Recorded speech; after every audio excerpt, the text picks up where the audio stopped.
Hello guys, nandito na naman po si anak ng Bicolano Mambubukid nyo. Magtitinda na naman po kami dito sa palengke mga ka-idol.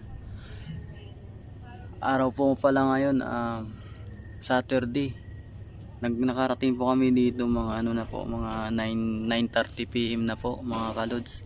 Maraming salamat po pala sa mga followers kong mga bago po dyan, saka po sa mga star sender ko po dyan. Mga lods, salamat po sa inyo. God bless po sa pamilya nyo.